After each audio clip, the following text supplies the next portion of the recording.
Hi friends! I wanted to do another reading. This one is from Eckhart Tolle, The Power of Now. It's such an awesome book. This part that I'm going to read from is a chapter about surrender called The Meaning of Surrender. And I'm sorry if this is shocking to anybody, but I'm going to swear, so block your ears.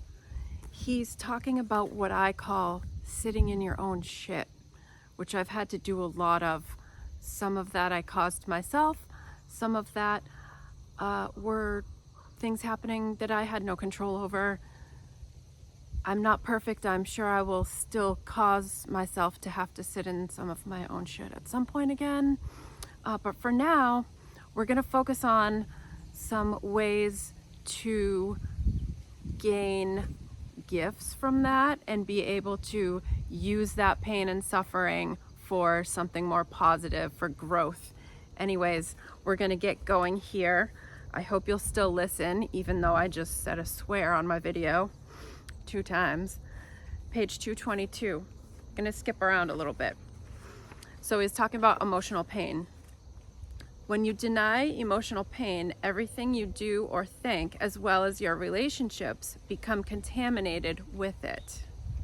You broadcast it, so to speak, as the energy you emanate, and others will pick it up subliminally. When there's no way out, there is still always a way through. So don't turn away from the pain. Face it, feel it fully. Feel it, but don't think about it. Express it if necessary, but don't create a script in your mind around it. Give all your attention to the feeling, not to the person, event, or situation that seems to have caused it. Don't let the mind use the pain to create a victim identity for yourself out of it. Feeling sorry for yourself and telling others your story will keep you stuck in suffering. Since it is impossible to get away from the feeling, the only possibility of change is to move into it. Otherwise, nothing will shift. So give your complete attention to what you feel and refrain from mentally labeling it. As you go into the feeling, be intensely alert. At first, it may seem like a dark and terrifying place, and when the urge to turn away from it comes, observe it but don't act on it. Keep putting your attention on the pain.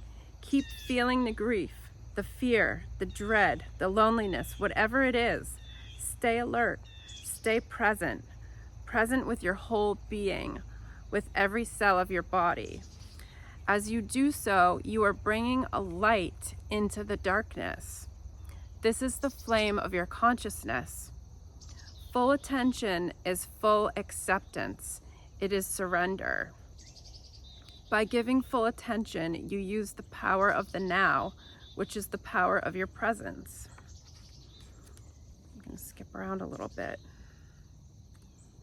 If I can get to this page here. You finally surrender because you can't stand the pain anymore. But the pain could go on for a long time until this happens. Enlightenment consciously chosen means to relinquish your attachment to past and future and to make the now the main focus of your life. It means choosing to dwell in the state of presence rather than in time. It means saying yes to what is. Then you don't need pain anymore. How much more time do you think you will need before you're able to say, I will create no more pain, no more suffering? How much more pain do you need before you can make that choice? If you think that you need more time, you will get more time and more pain. Time and pain are inseparable. So that's all I'm going to read for now. I wrote a little note here because I think there's a lot of value in thinking about suffering and how much of it is created within our own minds. So I wanted to encourage you to think about that. I've done a lot of reflecting on that. I do it constantly. I practice it throughout the day, every day.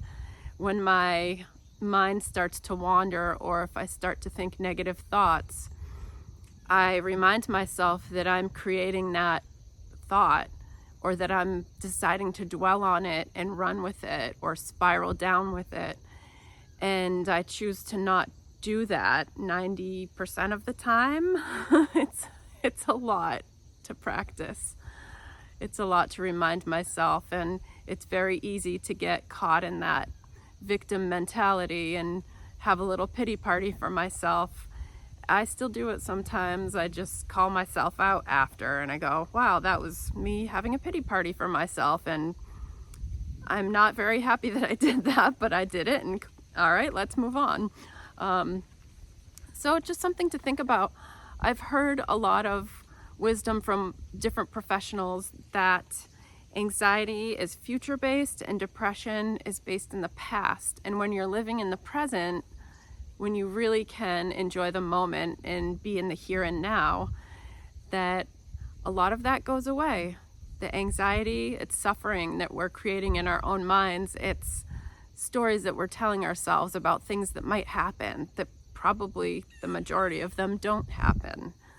So think about that throughout the day and see if you can catch yourself in a negative thought, and sit with the suffering for a minute if you have to. Call a friend if you have to, but just wanted to encourage you to practice living in the moment and feel what you need to feel, and then grow from it, learn from it. All right, have a great day, guys. Bye.